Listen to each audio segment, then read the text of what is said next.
কেমন ছিল বিশ্বনবী হযরত মুহাম্মদ সাল্লাল্লাহু আলাইহি সাল্লামের ঘরবাড়ি, এই কৌতূহল মেটানো যাচ্ছে ঢাকাতেই। ধানমন্ডি লেকের পাড়ে দেখা যাচ্ছে মহানবীর ঘর, আসবাবপত্র, তাঁবু ও মসজিদ। কাঁচামাটির দেয়াল, খেজুর পাতার ছাউনি, কূপ, বাঁশের সিঁড়ি এবং প্রাচীনকালের নিত্য ব্যবহার্য সামগ্রী ব্যবহার করে তৈরি হয়েছে 1400 বছর আগের জীবন্ত আরব। দর্শনার্থীরা ফিরে যেতে পারছেন নববী যুগের সেই মহিমান্বিত সময়ে। ঢাকার ব্যস্ত জীবনের মাঝখানে এক টুকরো নববী ইতিহাস জীবন্ত হয়ে উঠেছে ধানমন্ডি লেকপাড়ে। মসজিদুত তাকওয়ায় চলছে 3 দিন ব্যাপী ব্যতিক্রমী আয়োজন সিরাত উৎসব।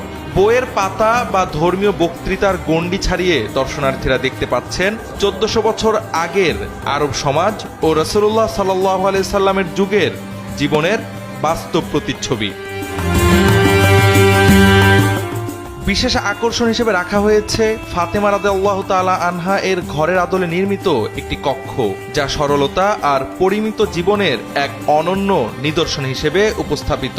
পাশাপাশি রয়েছে আম্মাজান আয়েশা রাদিয়াল্লাহু তাআলা আনহা সহ উম্মুল মুমিনিনদের ঘর, যা মাটির দেয়াল ও প্রাকৃতিক উপাদানে তৈরি করে তুলে ধরা হয়েছে নবীজির জীবনের আত্মিক অধ্যায়। প্রদর্শনীতে দর্শনার্থীদের চোখ পড়বে নবীজির মিম্বারের আদলে নির্মিত একটি স্থাপনা, যা স্মরণ করিয়ে দেয় ইসলামী দাওয়াত ও রাষ্ট্র গঠনের সূচনা লগ্নকে। সবচেয়ে বড় বিষয় হচ্ছে এসব কিছু বানানো হয়েছে হাদিসের ভাষ্য অনুযায়ী। সিরাত নিয়ে যারা ন্যূনতম পড়াশোনা ও জানাশোনা রাখেন, তারা এই দৃশ্য দেখে আপ্লুত হচ্ছেন। এবার একটি নতুন ইভেন্ট যুক্ত হয়েছে, এটার নাম আমরা দেখেছি চোখে দেখা নবীজির সিরাত। সিরাতের অনেক বর্ণনা আমরা পাই কিতাবের ভাষায়, কিতাবের পাতায়। সেখানে আমরা নবীজির ঘর কেমন ছিল তার চিত্র পড়ি, মসজিদে নববী কেমন ছিল তার চিত্র অধ্যয়ন করি, আমার যেন আশার ঘরটা কেমন ছিল সেটা আমরা অধ্যয়ন করি। কিন্তু আমরা এবার মসজিদে তাকওয়াতে এমন একটা আয়োজন করেছি, কিতাবে আপনি যেটি পড়েছেন, বইয়ের পাতায় আপনি যেটি পড়েছেন, সেটি আপনি চোখে দেখবেন।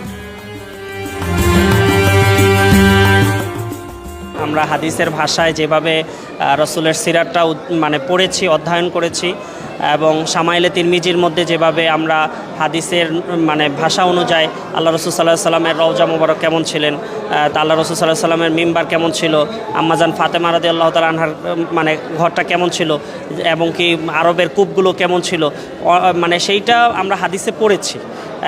সেটা বাস্তবিকভাবে তাকওয়া সোসাইটি যে এত সুন্দর একটা আয়োজন করছে, যে একবারে হাদিসের নমুনায় হুবহুব তারা সর্বোচ্চ চেষ্টা করেছে হুবহুব নমুনাটাকে মানুষের সামনে পেশ করা। শুধু বড়রা নয়, স্কুল কলেজের ছাত্রছাত্রীদের মধ্যেও দেখা যাচ্ছে ব্যাপক আগ্রহ। পাঠ্যপুস্তকে পড়ে আসা ইতিহাস এখানে বাস্তব রূপে দেখা যাচ্ছে। ফলে শিশু কিশোরদের মধ্যেও ইসলামী ইতিহাস ও সিরাত সম্পর্কে জানার একটি নতুন আগ্রহ তৈরি হয়েছে। অনেক প্রতিষ্ঠান থেকে দলগতভাবে শিক্ষার্থীদের নিয়ে আসা হচ্ছে প্রদর্শনী ঘুরে দেখাতে। আমার যে নবীজিদের বই সেগুলো পড়ে নবীজির জীবন কাহিনী জানতাম, বাট আমি কখনো চোখের সামনে উদাহরণগুলো দেখিনি। যেমন নবীজির ঘর আজকে কীরকম ছিল, নবীজির জিনিসপত্র, বিছানা, বালিশ সব দেখে আমার খুবই ভালো লাগছে। এবং আমার জীবনের প্রথম এটা, আমি এর আগে কখনো এরকম এক্সাম্পল দেখি নাই, নবীজির ঘরের এরকম এক্সাম্পল দেখি নাই। সব মিলে আমার খুবই ভালো লাগছে। প্রতিদিন সকাল 10টা থেকে রাত 9টা পর্যন্ত দর্শনার্থীদের জন্য উন্মুক্ত এই সিরাত উৎসব শুরু হয়েছে বুধবার, শেষ হবে শনিবার। মাত্র 3 দিনের এই আয়োজন সীমিত সময়ের হলেও এর আবেদন ও প্রভাব দীর্ঘস্থায়ী হয়ে থাকছে দর্শনার্থীদের মনে। এই সিরাত উৎসব আয়োজনের মূল বার্তা হলো নবীজির সিরাত কেবল ইতিহাস নয়, এটি হলো জীবনের পথ নির্দেশ। প্রতিটি মানুষ তার জীবনে এই আদর্শকে ধারণ ও অনুসরণ করলেই সমাজে ফিরে আসবে সেই শান্তি, সেই মানবতা, যা প্রিয় নবী প্রতিষ্ঠা করে গেছেন 1400 বছর আগেও। জাওয়াদ আহমদ, সময়ের আলো।